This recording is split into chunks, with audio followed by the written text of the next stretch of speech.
Muy buenos días, hermanos. Bienvenido al grupo Altares en Casa. Les habla su hermano, el doctor Rubén Juárez, y vamos a dar comienzo a la reflexión del 16 de mayo del 2026. Se titula La Segunda Rebelión. Entre las grandes interrogantes del ser humano sobresale una que rompe el corazón del hombre por la falta de respuesta, sobre todo en tiempos de ciencia y de conocimiento como nunca antes se vio. Y aun cuando el hombre cree que ha llegado al punto más alto del saber, pero con todo esto no resuelve la pregunta en su interior, que está planteada en sus genes. ¿Quién soy? ¿Cuál es mi propósito? ¿De dónde vengo? ¿Hacia dónde voy? Y aunque se quiera negar la verdad, es preponderante decir que el hombre es un ser que piensa. Blas Pascal decía: el hombre en el universo es como un junco, como una caña, pero es un junco que piensa, y eso es lo que hace al hombre diferente. ¿Cómo explicar el pensamiento que nace dentro de mí? El hombre interpreta todo lo que lo rodea y todo el entorno demanda una explicación, porque no puedo venir de la nada. Todo debe tener algún origen, un principio. La pregunta ¿quién me hizo? Es una pregunta obligada. Digamos que existir es lo contrario de no existir. Entonces no podemos aceptar la respuesta de que venimos de la nada. Si somos producto de la nada, entonces la nada no existe, porque nos hizo a nosotros. Obligadamente tienes que llegar al punto de entender que es necesaria la existencia de un creador, y lógicamente que te hizo con un propósito. Dios puso en ti una alarma automática que es como un chip que te despierta. Está dentro de ti, te pide respuestas. Esto es natural porque para eso fuiste hecho. Dios ha puesto en nosotros un código moral que te exige respuestas. Y entonces podrás estar en paz. Si no encuentras las respuestas, no habrá reposo para tu alma. Tu alma estará sedienta de saber quién eres. A través de muchas generaciones se ha revelado un código genético que fue puesto dentro de nosotros. El ADN es una molécula que transmite los caracteres de la herencia. Dice cómo debemos ser, de qué sexo es la criatura que va a ser formada, cómo se va a ver por fuera, el color de los ojos, el color de la piel. Nada es al azar, todo está determinado por un código. También está determinado cómo vamos a multiplicarnos para transmitir el patrón humano. Somos diferentes a los otros seres porque tenemos como origen nosotros, todos los hombres, un ancestro común. Venimos de un ancestro común y vamos transmitiendo nuestras características. A ese código de traducción que tenemos incorporado dentro se le llama el genoma. Entre un humano y otro se comparte el 99.9 del ADN, somos iguales. Solo el 0.1% es el que marca ciertas diferencias. Cabe aquí una pregunta: ¿y quién le dio a ese ser creador el derecho de poner ese marcador universal en nosotros? El derecho se lo da lo que se llama de los derechos de autor. El que nos hizo tiene la potestad de decidir todo sobre nosotros. Cada gen trae las instrucciones para que la célula produzca una proteína.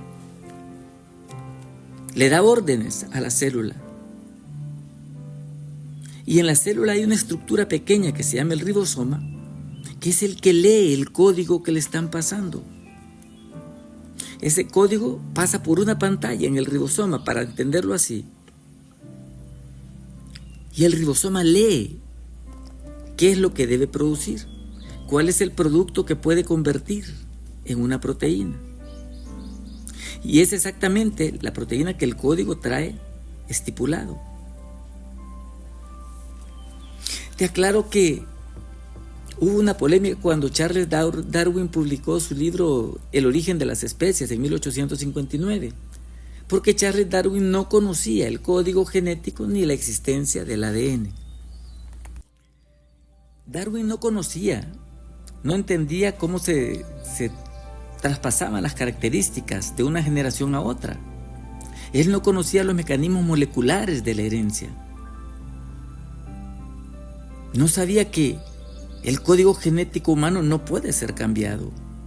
Y cada ser trae un código genético para replicar lo que es. Nadie puede cambiarlo.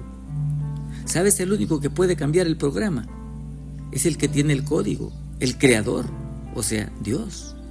Solo el autor tendría la potestad de cambiar las leyes de la herencia.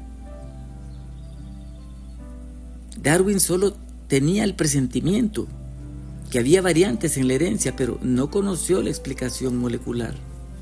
Pero en la nueva lucha que se hace contra Dios, se les sigue enseñando a los jóvenes que los seres han ido evolucionando de un ser a otro y cambiando.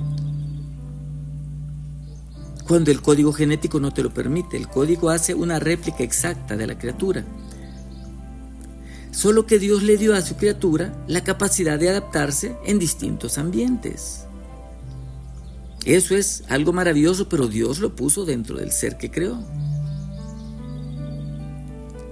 Lo cierto es que la Biblia es clara. Hay un ser que es el creador. Génesis 1:1 dice: en el principio creó Dios los cielos y la tierra. Mira qué interesante, Génesis 1:26. Entonces dijo Dios: hagamos al hombre a nuestra imagen, conforme a nuestra semejanza.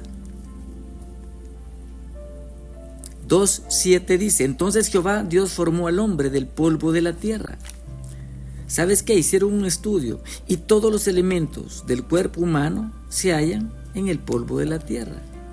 No como muchos decían, que habían sido moléculas que venían de otras constelaciones y otras galaxias. El 96-97% de la masa del cuerpo humano están los mismos elementos que componen la corteza terrestre. Así que la ciencia y el relato bíblico de los genes coinciden en que no estamos hechos de materiales celestiales únicos, sino como la Biblia dice, que Dios formó al hombre del polvo de la tierra. Dios siempre tiene la razón. Y la Biblia es el mejor texto, definitivamente, que no falla. Han querido desviar la atención del hombre con la mal llamada ciencia. Hay un eminente físico y matemático, Eugene Wigner, Nobel de Física en el 63, y dijo que en el universo están aplicados miles de ecuaciones, que es perfecto matemáticamente, que la mayor parte de la física se explica por ecuaciones fundamentales y que con esas ecuaciones puede formar galaxias o sistemas biológicos o células. Concluye diciendo: el universo es matemáticamente perfecto, está codificado por alguien inteligente. El lenguaje son los códigos. Ese es el lenguaje del universo. Nos habla de una mente maravillosa detrás de todo, que nos formó con esas ecuaciones perfectas. Y resume, dice: la realidad que vemos física, lo que vemos, está hecha por patrones matemáticos. Son complejos y son universales. Así que la ciencia no descarta a Dios. Por contrario, dice que hay una mente infinitamente sabia. Pero el hombre y el ataque de Satanás para pervertir el conocimiento de los hombres trata de desviar la atención.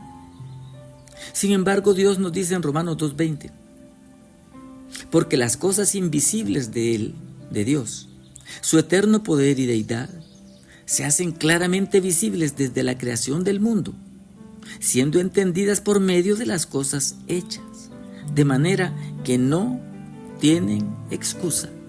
Dios te va a enfrentar a esto. La naturaleza te habla, el universo te habla, las criaturas te hablan de un creador.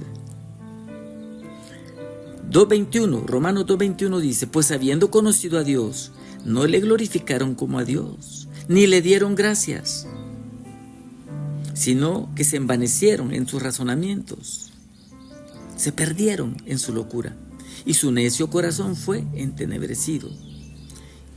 Diciendo ser sabios, se hicieron necios, todos juntos. ¿Sabes, hermano? Con estas dos escrituras va a comenzar el juicio de la segunda rebelión. La primera fue la de Satanás en el Edén, que fue derrocada, completamente aplastada por Dios. Pero esta segunda generación, que somos nosotros los humanos, están levantándose en una rebelión declarada contra Dios. Nos dice la palabra que somos responsables del acto más brutal y letal de desobediencia contra Dios. El hombre no se da cuenta de que está siendo usado por las fuerzas del mal. Debes reflexionar en esto. Piénsalo. Isaías 1, versos 2 y 3 dice: oíd cielos y escucha tu tierra. Dice Jehová el Creador: crié hijos y los engrandecí, y ellos se rebelaron contra mí. El verso 2 es increíble. El buey conoce a su dueño, el asno conoce el pesebre de su señor, pero Israel no entiende. Mi pueblo no tiene conocimiento. Dios está diciendo: las bestias sí tienen conocimiento. ¿Sabes? Por esto viene el ajuste de cuentas. Isaías 28:17 nos habla del ajuste. Dice: y ajustaré el juicio a cordel y a nivel la justicia, y granizo barrerá el refugio de la mentira, y aguas arrollarán el escondrijo. Esto de ajustar el cordel significa metafóricamente que se va a aplicar la justicia de una manera exacta, perfecta, así como un albañil usa la plomada y el cordel para que una pared quede completamente derecha. Dios te dice: no tendrás dónde esconderse. Yo voy a barrer todos tus escondrijos. El verso 22, Isaías 28, verso 22 dice: ahora pues, no os burléis para que no se aprieten más vuestras ataduras, porque destrucción ya determinada hay sobre toda la tierra, y he oído del Señor. Nos habla de que, nos advierte del tiempo. El tiempo de la destrucción se acerca, y que Dios viene a hacer justicia, a hacer juicio. Dice segunda de Pedro 3, verso 10: pero el día del Señor vendrá como ladrón en la noche. Los cielos pasarán con gran estruendo, y los elementos ardiendo serán deshechos, y la tierra y las obras que en ella hay serán quemadas. Debemos nosotros ponernos en la línea de Dios. El verso 12 dice: apresurándonos para la venida del Señor. Así que trata de ser hallado sin mancha delante de Dios, irreprensible, en paz. Dios sigue buscando al hombre que reflexione sobre Él, al hombre que entienda las señales, que no niegue la existencia, que no sea gabano y necio, que no se envanezca. Y es que el conocimiento, dice la palabra, envanece, pero el amor edifica. El hombre que se llena de mucho conocimiento se hace vano y cae en el mismo agujero que él abrió. El conocimiento le es tropiezo, porque dice la palabra: tropiezan siendo desobedientes. Hay un llamado de atención, el Salmo 14, el verso 2. Leo en la Biblia: Dios miró desde los cielos sobre los hijos de los hombres buscando a ver si había un entendido que buscara a Dios. Jesucristo nos pregunta, ¿y cuando el Hijo del Hombre venga, hallará fe en la tierra? Las generaciones actuales desconocen a Dios. Se han perdido en un montón de lenguaje técnico que ni ellos mismos entienden. Profesando ser sabios, se hicieron necios. Necio es aquel que no reconoce que hay Dios, que hay un ser creador. Dice la palabra, el principio de la sabiduría es el temor de Jehová. Y no es un temor morboso, sino un temor reverente, donde tú respetas a Dios por su grandeza, por su creación, porque somos hechura de su mano. Piensa en tu vida por un momento. ¿Cuántas veces Dios te ha llamado? ¿Y cuántas veces has pretendido no escuchar la voz de Dios? ¿Cuántas veces tú quieres torcer las cosas para que sean como tú quieres? Desechando a Dios. ¿No sabes acaso que Dios tiene el control absoluto de toda situación? En Ezequiel 28, el Señor describe la caída de Satanás en la primera rebelión. Verso 16 dice, a causa de la multitud de tus contrataciones fuiste lleno de iniquidad y pecaste, por lo que yo te eché del monte de Dios y te arrojé de entre las piedras del fuego, oh querubín protector. Con la multitud de tus maldades, verso 18, y con la iniquidad de tus contrataciones profanaste tu santuario. Yo pues saqué fuego de en medio de ti, el cual te consumió y te puse en ceniza sobre la tierra a los ojos de todos los que te miran. Todos los que te conocieron de entre los pueblos se maravillarán de ti. Espanto serás y para siempre dejarás de ser. La caída de Satanás fue estrepitosa y fue arrasado, y están en espera del juicio de Dios. Segunda de Pedro nos estimula a buscar con diligencia, con esmero, con prontitud la salida. Nos dice que ya que todo se va a destruir, tenemos que ponernos al día. No nos dejemos engañar por los que nos dicen que la promesa de Dios se retarda, que nunca pasa nada, que todo sigue igual. Eso es lo que los impíos dicen. El Señor no retarda su promesa, según algunos la tienen por tardanza, sino al contrario, es paciente para con todos, porque no quiere que ninguno perezca, sino que todos procedan al arrepentimiento.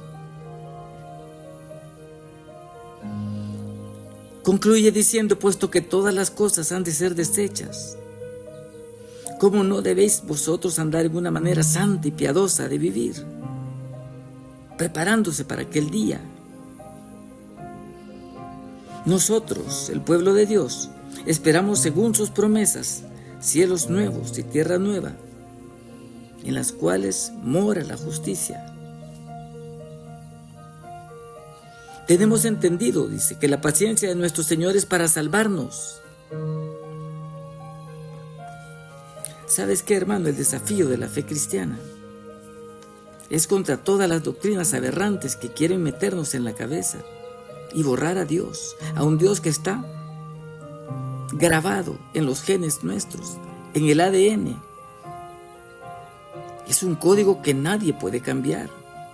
Y si está codificado, debe haber un codificador, el que conoce cuál es la clave.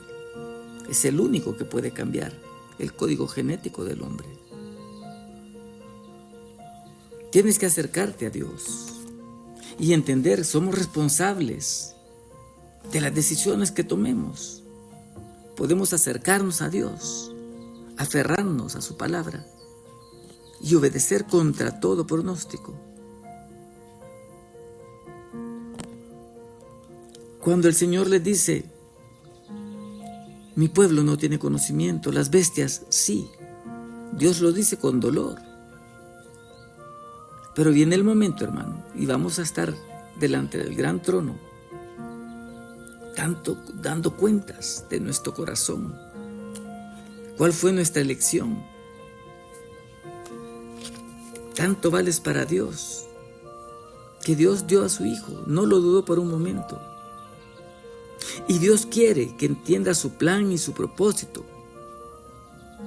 Cuando conozcas sus planes, lo amarás cada día más. Y entre más lo obedezcas, se irán abriendo puertas del entendimiento en tu mente y en tu corazón. Deuteronomios 30, verso 11 les dijo: porque este mandamiento que yo te mando hoy no es demasiado difícil para ti, ni está tan lejos. Escoge pues la vida. La única vida que vale la pena vivir, hermano, es cuando te rindes a Dios y abandonas tu yo, tus ideas, tus percepciones propias, y empiezas a ver con los ojos de Dios el mundo. Que Dios te revele, hermano, que Él es el creador de todas las cosas, que es el gran yo soy, el Dios eterno, y al que pronto, hermano, vamos a ver cara a cara. Damos gloria a Cristo Jesús, que es Dios. Bendición a los altares en casa. Amén y amén.